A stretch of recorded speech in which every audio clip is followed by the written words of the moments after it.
Hi, and welcome to another episode of Parabola. Today I will be talking about The Green Mile, and I will be discussing it and comparing it with the movie. So let's start. The Green Mile, a novel by Stephen King, was written in the 90s, and it's the story about prison guards who work the Green Mile, which is the death penalty row for the inmates. And the story takes place in the 1930s, where the main character, Paul Edgecombe, comes across John Coffey. Coffee like the drink, only not spelled the same. John Coffey from the beginning is a very interesting character. We don't really know much about him, but we get a sense that his story is more complex than at first shown to us. We don't really know what happened for him to find himself in the situation, besides the fact that he was found with two dead girls. If you haven't read the book, if you haven't seen the movie, it's important to note that John Coffey is this huge, gigantic black man who doesn't seem very intelligent in the regular sense, but in a way he is. And he understands a lot of things that might not seem clear to the naked eye. Now, the novel, and one thing I like about Stephen King's writing is that he really captures the essence of human nature. He's really good at creating strong and believable dialogue between characters, and the story is usually it's strong, it stands together. I love a lot of his novels. There's some of them I'm not a big fan, but The Green Mile is probably one of my favorites. It's actually an experiment of his. He decided to try and write sort of like they used to do, like Charles Dickens used to write for the newspaper. So he would write a story per paper, I guess edition or whatnot. So Stephen King wanted to experiment with that and try something like that. So the whole of the book, it's comprised by 6 parts, and each part tells a different story within the whole story of the Green Mile. So we have a few different characters in here.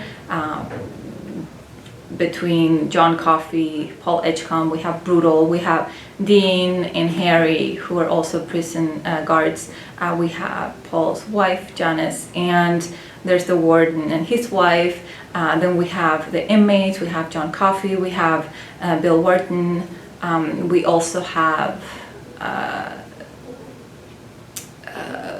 Delacroix, the little mouse, Mr. Jingles. And of course there's also the bad guy, I guess, which in this case would be Percy Wetmore.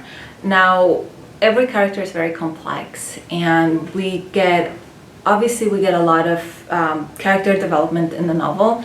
We get to know a lot more about the story, reading about each character from the point of view of Paul Edgecombe.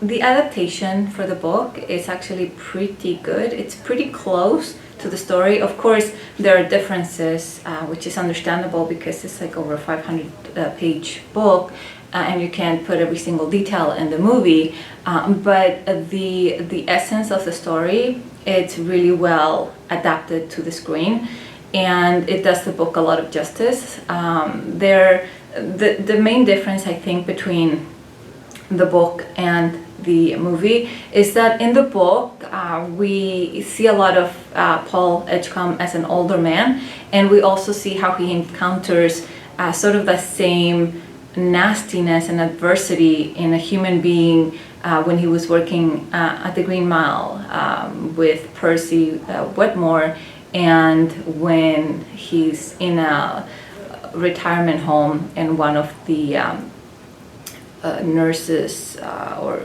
caregivers there is as abusive and as nasty as Percy in his time.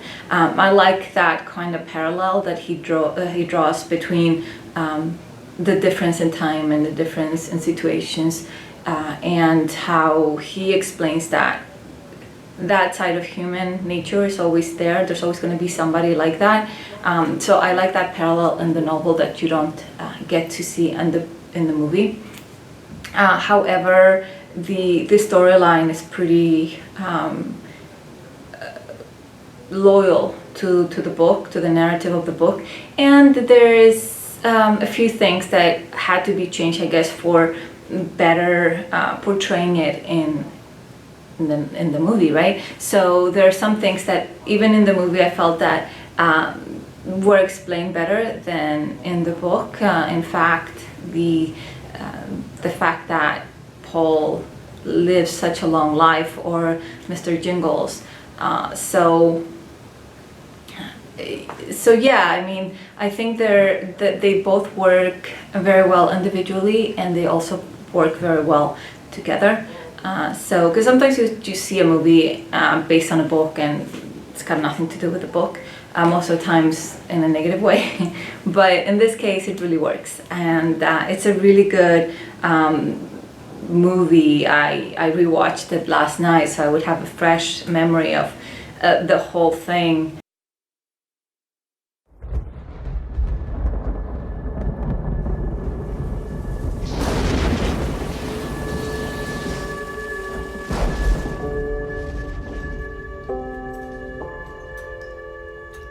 You think if a man sincerely repents on what he done wrong, that he might get to go back to the time that was happiest for him and live there forever? Would that be what heaven's like? I just about believe that very thing.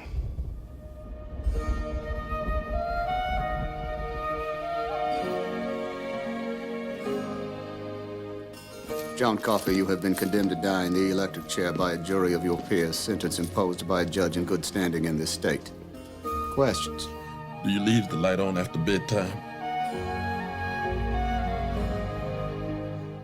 I know violent men. I deal with them day in and day out. There doesn't seem to be any real violence in him. Until he kills a couple of little girls. John Coffey is a murderer. I don't think he did it at all. Take my hand, both. You see for yourself. You're talking about a miracle? I do not see God putting a gift like that in the hands of a man who would kill a child. I dreamed of you. We found each other in the dark. Like he dropped out of the sky.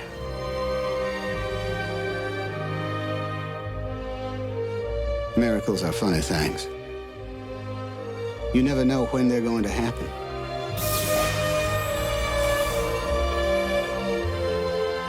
And when they happen in a place like this, that's the most unbelievable miracle of all. This is the story of a miracle that happened here where I work, on the Green Mile.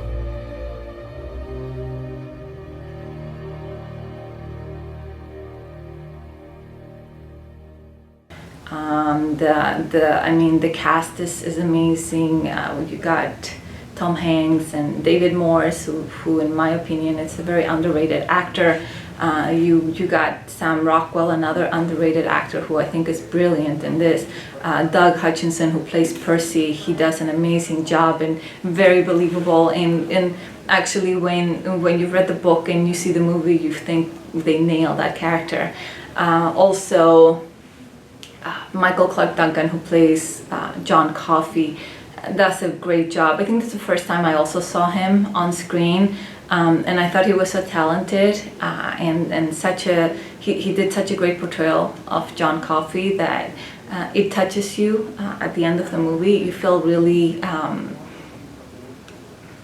the pain that he goes through. You feel his kindness.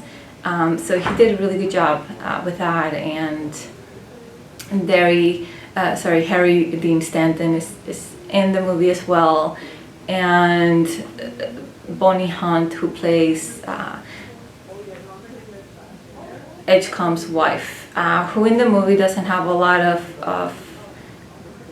I guess, airtime or screen time or whatnot. In the book, her character is a lot more important. I mean, obviously in a book you're going to have more character development. You're going to see a little bit more about each person, which is why I recommend reading the book. If you like to read the book. If you don't like to read and you want to watch a great movie, I recommend watching the movie too. It's also directed by Frank Darabont, who has also directed a few of other Stephen King movies that I thought were really good. The Mist and Shawshank Redemption.